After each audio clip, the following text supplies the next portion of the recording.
Takeaways after week 3 of college football. Tennessee is ruthless. Offensively, they are just elite.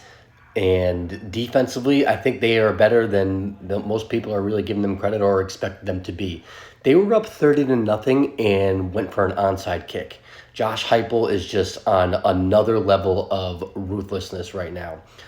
So they look really, really legit. They have a big test in the SEC coming up against Oklahoma in Norman, so that'll be an exciting game. But right now, offensively and defensively, their whole team, they just look ruthless.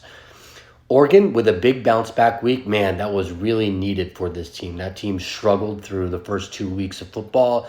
They look better. I still think there's definitely some room to improve for them, but at least they did get out of there with a win and a comfortable win. So a big bounce back week for Oregon, much needed.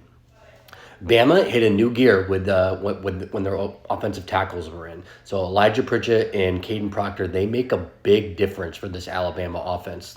Especially at that position, their tackle position, they're not as deep as normally they may be or they have been historically.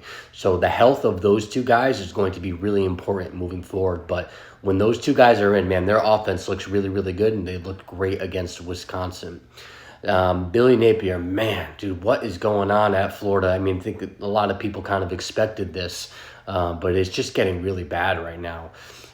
They called a conference or a meeting between the board and for Florida for yesterday and Sunday, and I didn't really see anything in the news come out of it. But I would be surprised if Billy Napier makes it through the year here. John Mateer, the quarterback from Washington State, he's the most exciting player in college football. He's like the Johnny Manziel, right? I'm not comparing him to Johnny Manziel, but that style of play and that craziness and elusiveness, he is exciting. He's awesome to watch. Florida State, they're my Lols team of the week, losing to Memphis. Now Memphis is a good team.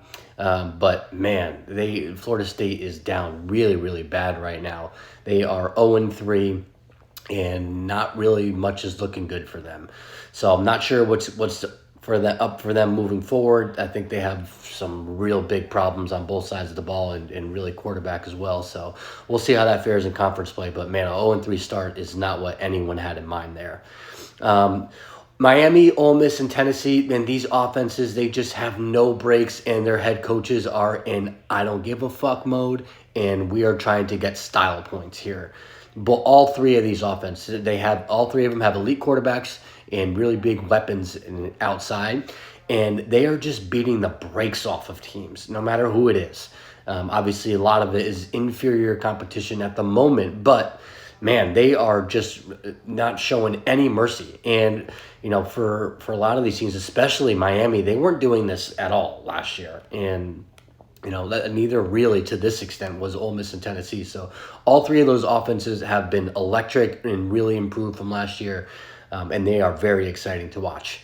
And lastly, Georgia is human. Man, they had a really big win over Kentucky that they were lucky to get out of there with. So they showed some blemishes and maybe some holes on that team that maybe people didn't expect. Carson Beck looked human. Their defense looked still pretty good, but offensively they weren't really able to get anything going. So we'll see what that means for Georgia moving forward. I feel like every year they have one of these games, and a lot of them have actually been against Kentucky. So, and obviously Georgia has been extremely successful moving forward. But it is still interesting to see that they showed some humanity this week in week 3. Follow Big Body Ball CFB on all socials.